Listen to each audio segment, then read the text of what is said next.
am I the asshole for allowing my mother to wear white to my wedding, which started when my mother mentioned to me that she felt sad she wasn't a bridesmaid. I agree that my mother should at least have had some role, at least got her makeup done with the bridal party, just anything. But my now wife just overlooked her somehow, and by the time my mother spoke her true feelings, it was too late to accommodate for an additional bridesmaid. I did ask my wife about a month away from the wedding if my mother could be a bridesmaid, and my wife said no. She was stressed out and just didn't want to go through the process of incorporating a last-minute bridesmaid, and I understood that. My mother asked if she could at least sing/perform a song to me at our wedding, and my wife and I both agreed to say no because we already paid for a band. When we said no, she asked if she could be incorporated into giving the groom away and walking me down the aisle, but my wife again said no. I felt really bad at this point because my mom wanted desperately to be involved in the ceremony or in the bridal party. We had said no to most of her requests, but when I told this to my wife that we should do something special for my mother, my wife said she felt that we had already included her by planning to have her in photos and letting her have a one-on-one dance with me before our first dance as a couple even, though there wasn't going to be a father-daughter dance. Weeks before the wedding, my mother tells me she was expecting this whole time for my wife to pick out a dress for her, since she was the mother of the groom. My mother was crying and upset. When I mentioned this to my wife got annoyed and said that she told my mother the dress code over and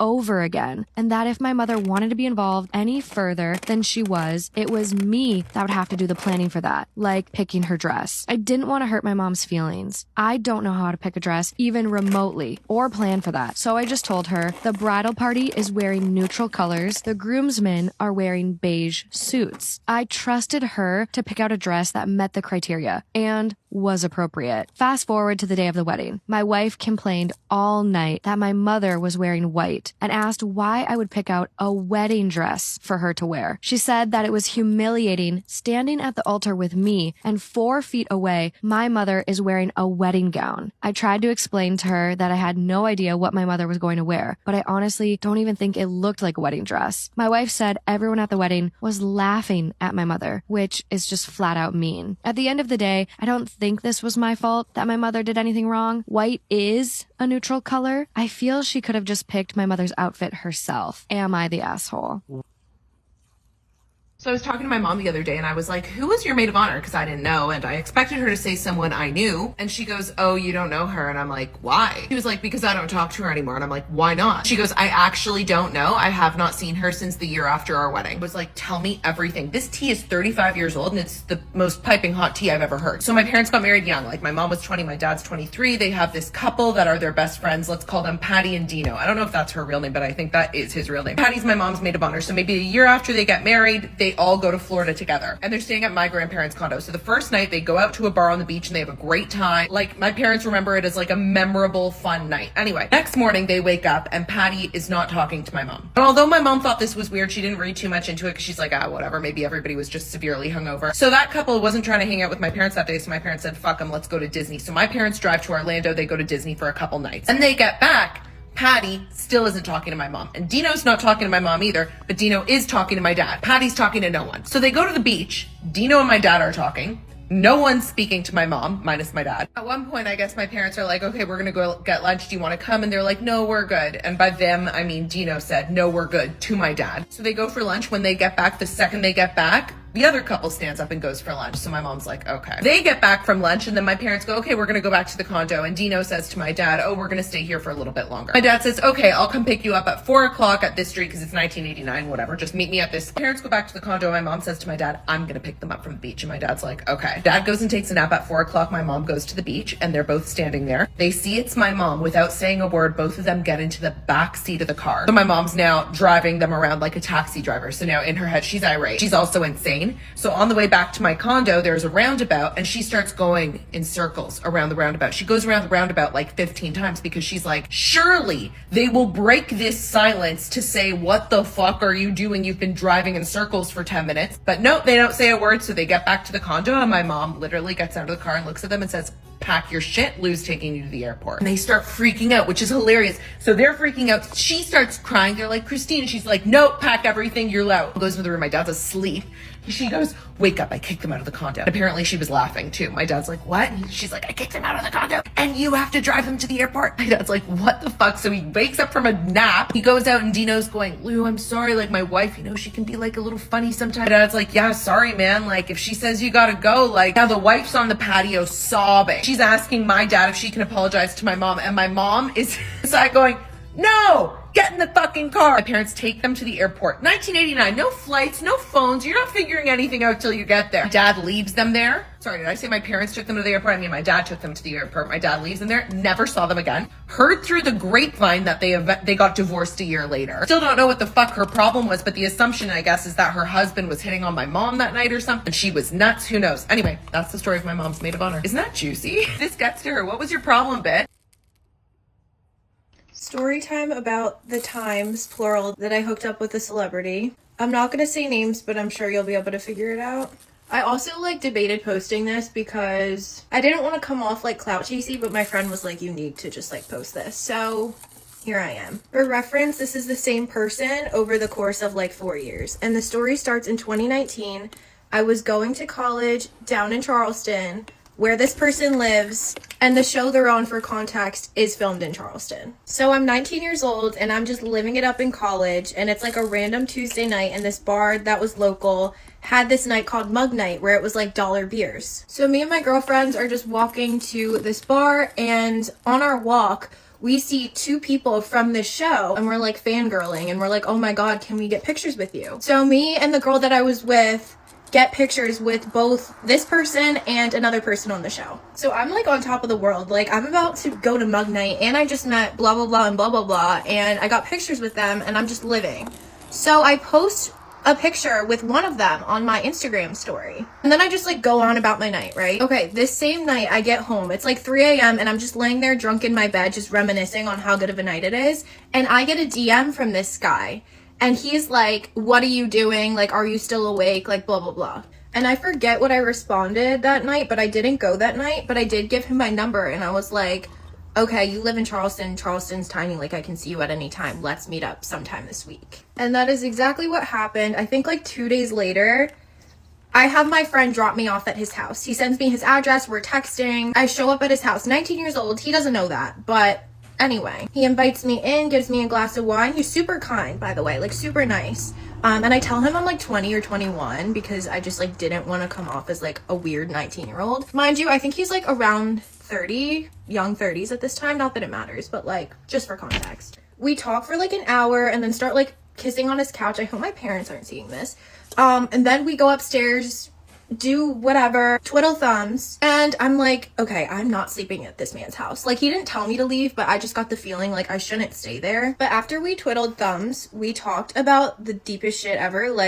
I asked him what it was like to be famous, what the anxiety was like, and he was like, it's not easy, everyone's always watching your moves. He told me all about the psychological stuff that goes into being famous. And he's not an A-lister, but he's definitely famous. So after we talk all about life, I'm I hate school. I have a Spanish test in the morning. I throw my clothes on, but forget to put my thong on. We both look at my thong on the floor at the same time, and I feel so awkward, but at the same time not, because I was super comfortable with him. But I just picked my thong up, put it in my pocket, and ran downstairs and got my Uber. Little did I know that I forgot my key fob to get into my apartment. But I lived with my best friend, so she obviously let me in, but I needed that key fob. I needed to get it back. So I texted him and I was like, hey, I left my key at your house, not on purpose, I swear, but can I get that back? He's so nice about it. He's yeah, sure, come whenever. So within the next couple days, I go back over, and he's I put it in the mailbox, and lo and behold, my key fob is in a cute little bag that he put it in, and he put it in the mailbox so I could get it. We ended up hooking up again, same type of situation, probably within the next couple weeks. And then I got a boyfriend. So this is 2020, 2021, and this celebrity texts me occasionally to hang out and hook up, but I always curve him because I have a boyfriend who's severely cheating on me, but that's a story for another time. Okay, me and that boyfriend obviously didn't last because he cheated on me, but fast forward to summer of last year, 2022, I see this celebrity at the bar, and we make eye contact. We obviously acknowledge each other's presence. We didn't say anything in person, but he texted me later that night and was come over. So I did. And we twiddled thumbs again. Gotta give the guy credit for being super clean, and he has like good decorating skills, like really cute house. What's crazy is that was actually my last night in Charleston before moving back home to Delaware. So it was like fate that we ran into each other that night and got to hook up. After years of curving him, I was like, finally, thank God. And this doesn't end yet. Though, like I said, I moved home at the end of 2022 summer, the day after we hooked up. So like, I obviously didn't see him or text him for a long time because I didn't live there. But this past year, 2023, I had an event, like an alumni event in Charleston in May. And I was out at the bar after this event, and lo and behold, I see this boy and he sees me. And I felt like I had to initiate this time because I curved him so many times in the past, and I didn't tell him why because I had a boyfriend, but like, I was like, okay, I need to text him first. So after I left the bar, I texted him like, what are you doing tonight? Ended up within like the hour at his house. But it had been a really long day and weekend of drinking and smoking, so I was really out of it when I went over, and I was just like yapping away kind of. And I could tell he was tired. He's also like older than me, so he probably gets tired easier. But we just like talked on his couch for a while, made out. And then I was like, you know, I really like to be taken out first. Like my ego was big, and I was just like, you know what? Like, why don't you take me out? He was like, I don't like going out to eat because the servers and like the restaurant really look at how much you tip when you're famous. And he was like, you're kind of being a lot for me right now. And I was like, bet. So I dipped and I left, and I haven't seen him since. I hope he doesn't see this. If he does, I hope he's not mad at me for posting it, but he is so kind, and I hope to see him again one day when I visit Charleston. He's a hottie.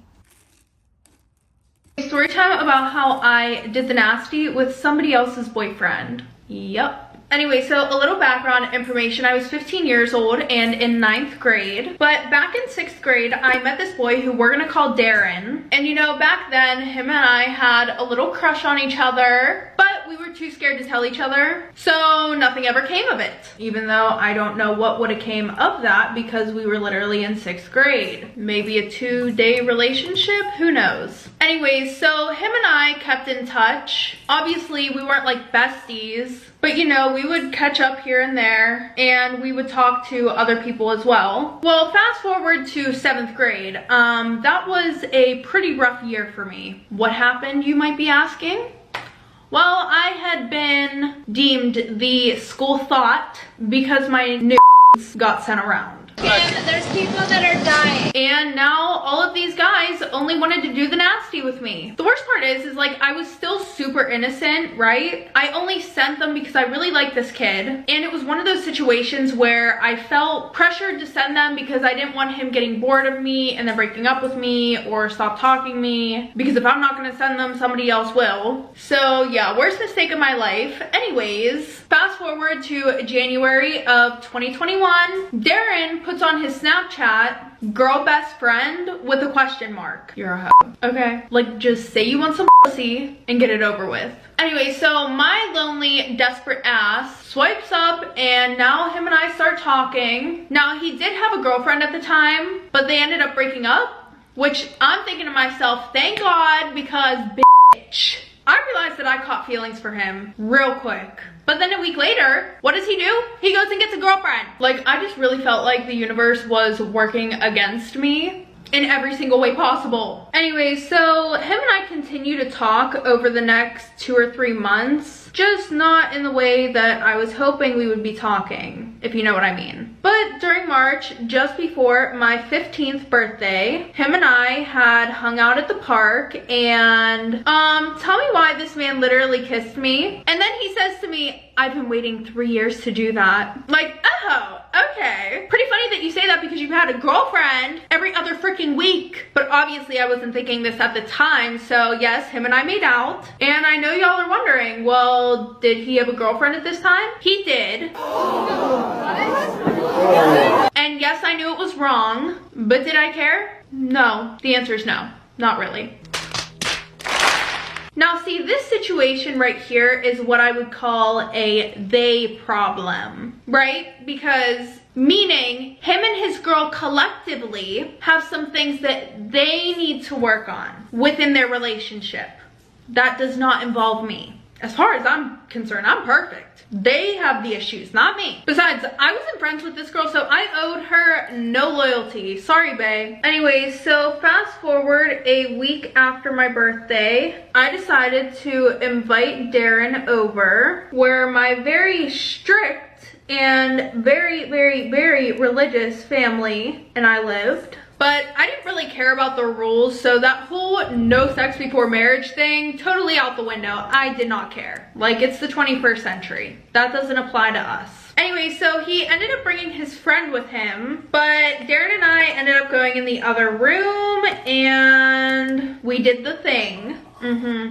We did. And then that whole week, his friend was hitting me up, so I ended up inviting his friend over that weekend, but his friend and I literally just made out. We didn't do anything else.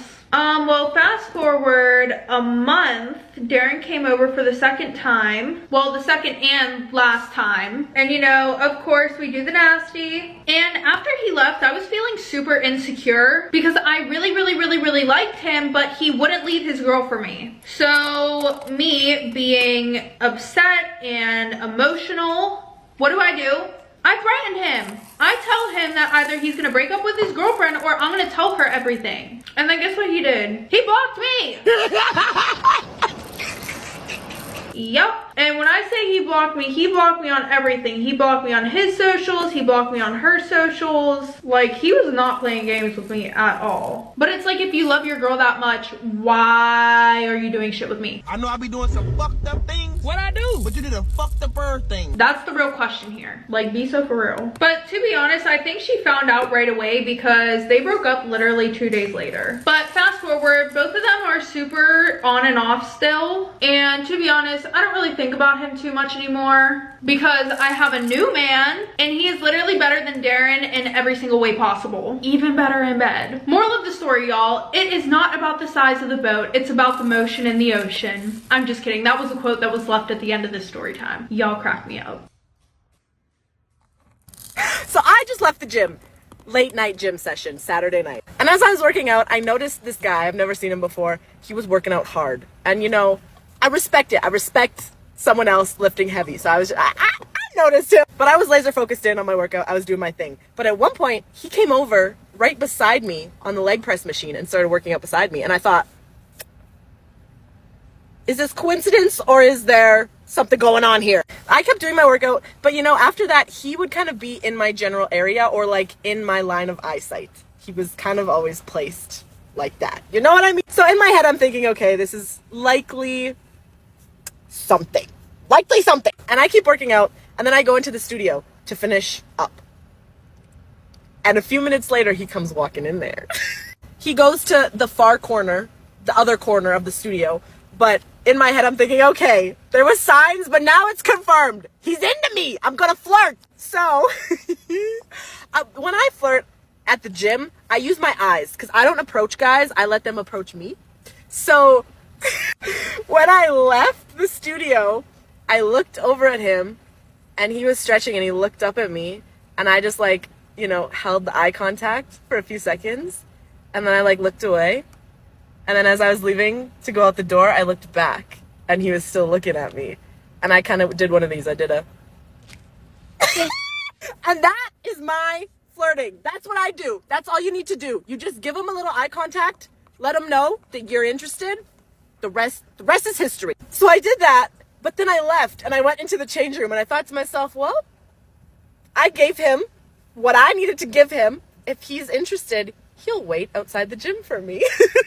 And so I do my thing in the change room. I finish up and I leave the gym and I don't see him. And I think, okay, that's fine. It was what it was. We carry on. Then I go down the stairs. I go down the stairs and guess who I see standing at the door? Yup. So I look at him. He looks at me. He says, what's your name? I say, Megan. He says, you're strong as hell. I say, thanks. Anyways, we talk. I give him my number. Hopefully he doesn't see this. Because anytime people get my number, then I show up on like people you might know on TikTok. So hopefully he doesn't see this. But if he does, hey, who cares? But yeah, I know you guys love my meet cute stories. This one wasn't a meet cute though. This was This was a meat sexy. Okay, I just witnessed something that just perfectly encompasses what it's like to work in customer service for those of you who never have. So I'm at this restaurant. The table next to me is getting ready to order desserts. So the server's at the table and she's like, hey, were y'all looking to get any desserts today? The woman at the table says, I was actually in here yesterday and I had your chocolate dessert and I really liked it. And the server's like, oh, great. Which one did you have? I guess just trying to be personable, like just conversation. And the woman says, which one? I didn't know there was more than one chocolate one. The server says, yeah, we have this chocolate one that's just all chocolate, and then we have this one that's chocolate and peanut butter. She gave more lengthy explanations, but just for the sake of the video, she's like, chocolate or chocolate and peanut butter. And the woman says, oh, well, the one I had yesterday didn't have any peanut butter on it. The server says, okay, so you just had our chocolate one. Would you like that one again?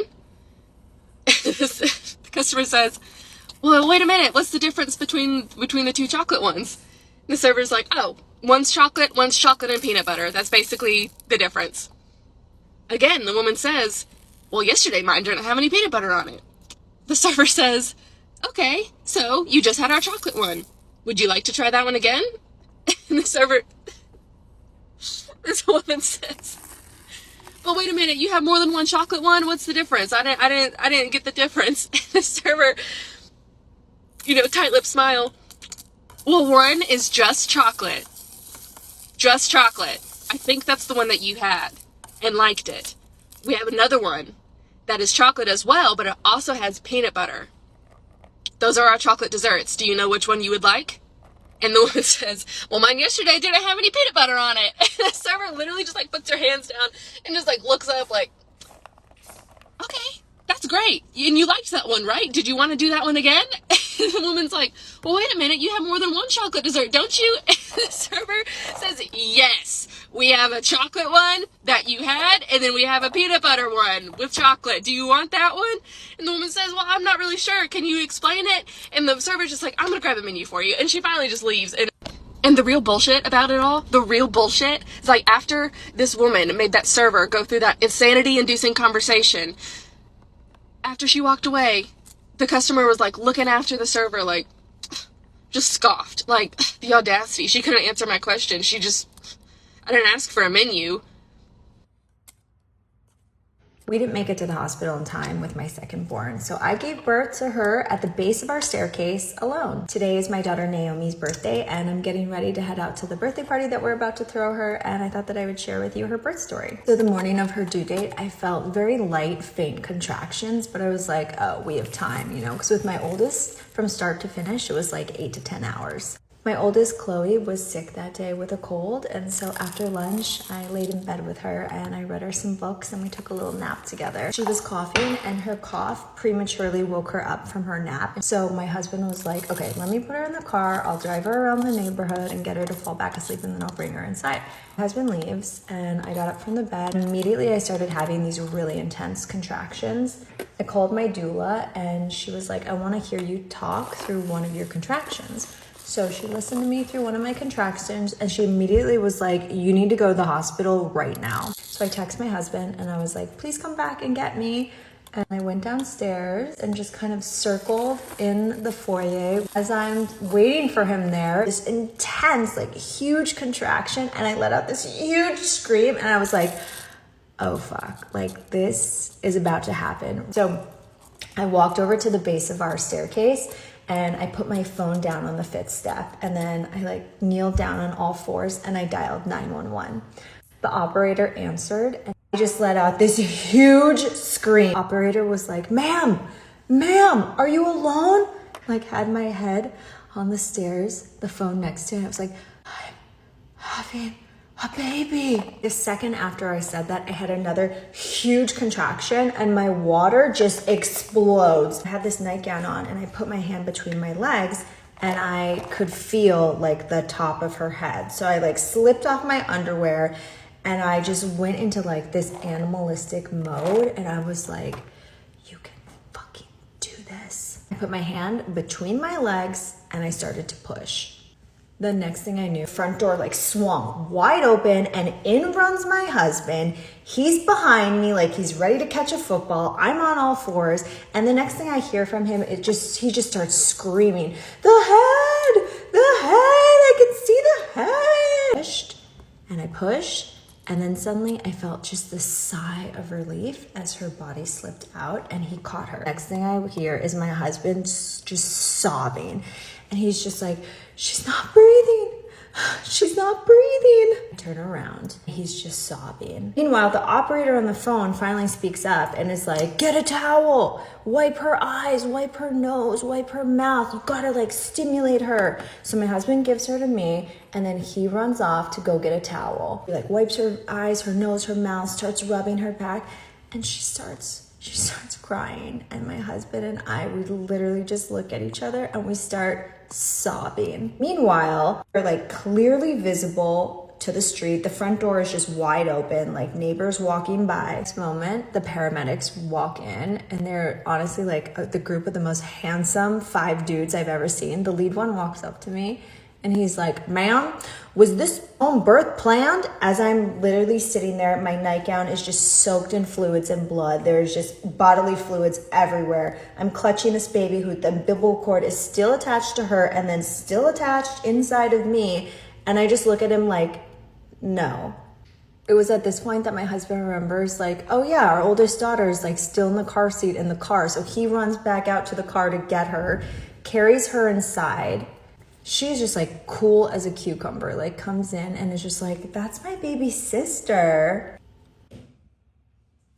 I'll be divorcing my wife because she feels it's dangerous for me to be around our child, female 2 months. My wife always complains about how clumsy I am. I do drop things by accident when my hand hits it unknowingly, and so I do agree with her. But it's not that bad that I'm knocking things over every day. I really just laughed this off before when my wife brought it up, but during the pregnancy, she often started to say how she won't let me hold the child because of how clumsy I am. Again, I left it off at times, and sometimes when I did take it seriously, I told her there's a difference between knocking over a TV remote and dropping a kid from your arms. Still, I didn't think about it much, but then my child was born and I was shocked at how reluctant she was to even let me hold a baby in the hospital. I suddenly saw her panicking when I was even around the baby. It caused a lot of fights and they've continued till now. It's been a couple of months and I have not been able to hold my baby more than thrice, including once when I held her at the hospital. She now sleeps in the other bedroom with the baby and she doesn't even let me hold my own daughter, even if I'm sitting on the bed where there wouldn't even be a remote chance of her getting hurt if I dropped her. She almost never leaves our daughter alone with me. I suggested I use a child carrier to take her on walks, but she refuses that too, oftentimes suggesting that I tip over and fall face first. I think she's overreacting and I have suggested going to therapy together, but all she said about the suggestion was,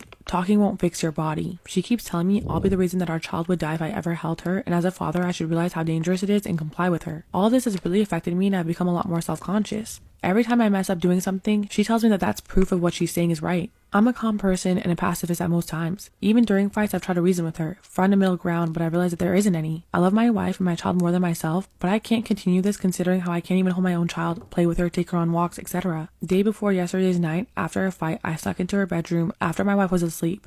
I went to my daughter, I didn't hold her, I just held her hand and looked at her. I was emotional and I did whisper a few things to her. Not that she could hear or understand because she was fast asleep, but this woke my wife up who was right beside her. She screamed at first and then told me to leave the room immediately. I told her that I wasn't going to hold her and that I was just there to see her and hold her hand, but she didn't believe me and accused me of being ignorant and selfish. I did lose my temper too, and I offloaded this entire 2 months of frustration onto her. I feel terrible about how I acted that night, and I'm staying at a hotel as she told me to leave the next morning. I wasn't in the mood to argue either, so I quietly left. I cannot seem to get over any of what has happened, and even though it hurt so much, I think I'm going to part ways.